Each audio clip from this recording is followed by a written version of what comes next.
Hello students, मैं Pranshu ma'am आप सभी का स्वागत करती हूँ हमारे YouTube channel career kick JE में। स्टूडेंट्स, जितने भी बच्चों ने जेई एडवांस का एग्जाम दिया है, जेई मेंस का एग्जाम दिया है, उन सभी बच्चों में से कुछ बच्चे जो रिजर्वेशन में आते हैं, जिनका कोई कोटा लग सकता है इस काउंसलिंग्स में आगे बढ़ने के लिए। तो बच्चों, आपका यही डाउट एक आ रहा है बार बार कि मैम कैटेगरी रैंक और सीआरएल रैंक को कैसे हम यूज करेंगे, कैसे हमारी काउंसलिंग्स होंगी। हमारी 2 रैंक्स डिक्लेयर हुई हैं। तो बच्चों, आपका रिजल्ट जो है जेई मेंस का, उसमें आप देखते हैं तो पहले आप सीआरएल रैंक में देखेंगे जब, तो सीआरएल रैंक आपकी ओवरऑल जितने भी एस्पिरेंट्स ने एग्जाम दिया है उन सभी बच्चों की कॉमन एक रैंक लिस्ट डिक्लेयर हुई है और उस रैंक लिस्ट के अनुसार आपको कॉलेजेस मिल रहे हैं। उसमें सभी हैं, जितने भी कैटेगरी रिजर्वेशन वाले बच्चे हैं उसमें सभी बच्चे कंसीडर किए जाते हैं कॉमन रैंक लिस्ट में।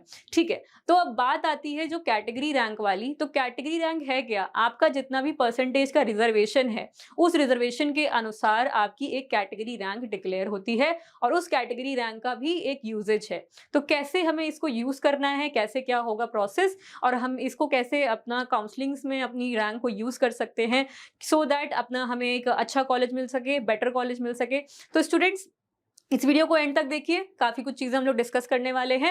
एंड काउंसलिंग का जो हमारा करियर किक जेई का सपोर्ट है वो भी आप फ्री ऑफ कॉस्ट है, कोई फीस नहीं है उसकी, फ्री ऑफ कॉस्ट है। आप उस पे जो फॉर्म दिया है हमारा गूगल डॉक्स का डिस्क्रिप्शन में, उसको आप फिलअप करिए। ठीक है, उसको आप फिलअप करिए और आपका जो भी क्वेरी है उसमें वो सारी चीजें रिजॉल्व कर देंगे हम लोग और उसके अनुसार आप अपनी काउंसलिंग कर सकते हैं। ठीक है, सो स्टूडेंट, रिजर्वेशन कैटेगरी का जो है उसमें हम लोग की जो रैंक आई है उसको हम लोग कैसे यूज करेंगे। तो स्टूडेंट, पहले देख लेते हैं कितना कितना रिजर्वेशन है। फर्स्ट ऑफ ऑल 10% का रिजर्वेशन है ईडब्ल्यूएस वाले बच्चे के लिए। ठीक है, तो ओबीसी वाले बच्चे का 27% का रिजर्वेशन है, एससी वाले का 15% रिजर्वेशन रहता है, एसटी का 7.5% एंड पीडब्ल्यूडी वाले बच्चे का 5% तक का रिजर्वेशन रहता है। दैट मीन्स अगर हम इसको 100 में से काउंट करेंगे इजीली तो हम लोग देख सकते हैं कितनी कितनी सीटें हैं और जो रेस्ट बचेंगी, कितनी जो भी रेस्ट ऑफ द सीट्स बचेंगी वो आपकी जनरल कैटेगरी में चली जाएंगी। ठीक है, तो स्टूडेंट, ये रिजर्वेशन आपका हर जगह एप्लीकेबल है और इस रिजर्वेशन के अनुसार आपको सीट्स मिलती हैं। तो स्टूडेंट्स, आपकी जो कैटेगरी रैंक है, वो आपकी कहाँ कहाँ पे यूज हो सकती है। ऑब्वियसली अगर आप होम स्टेट में लाई करते हैं, अपने स्टेट के हैं, तो आपको अपने स्टेट के कॉलेजेस में तो रिजर्वेशन मिल ही रहा है। आउटसाइड स्टेट में जो बच्चा है वो अगर आउटसाइड स्टेट का है तो उसको रिजर्वेशन का वेटेज नहीं मिलता है, तो उसकी सीआरएल रैंक के आधार पर ही उसकी काउंसलिंग होती है। बाकी होम स्टेट वाले बच्चे की जो काउंसलिंग होगी, तो होम स्टेट अदर स्टेट वाली चीज को थोड़ा समझिए, कॉम्प्लिकेटेड नहीं करते हैं, वीडियो को थोड़ा ईजी रखते हैं। स्टूडेंट, होम स्टेट वाले जो बच्चे हैं उनका जो रिजर्वेशन है, उनको स्टेट अगर इनका ये कहीं से भी कोई भी कोटा उनका है, उनके पास रिजर्वेशन है, सर्टिफिकेट है, 1 अप्रैल के बाद का सर्टिफिकेट है, 1 अप्रैल 2025। ठीक है, इसके बाद का सर्टिफिकेट होना भी जरूरी है। तो ये सब बातें हम लोग को देखो, बहुत सारी बातें हैं जो मैं इसमें जल्दी जल्दी से बता दे रही हूँ सो दैट आपको कंफ्यूजन ना है। अगर उसमें कंफ्यूजन आता है तो डाउट आपको कमेंट करना पड़ेगा, तो उस पर एक सेपरेट वीडियो बनेगा। ठीक है, तो आपका जो इन्फॉर्मेशन मैं आपको दे रही हूँ कि 1 अप्रैल 2025 के बाद का जो सर्टिफिकेट आप लगाएंगे तो वो आपका ईडब्ल्यूएस फॉर एग्जाम्पल है, तो आपका ये सर्टिफिकेट इसके बाद का होना चाहिए।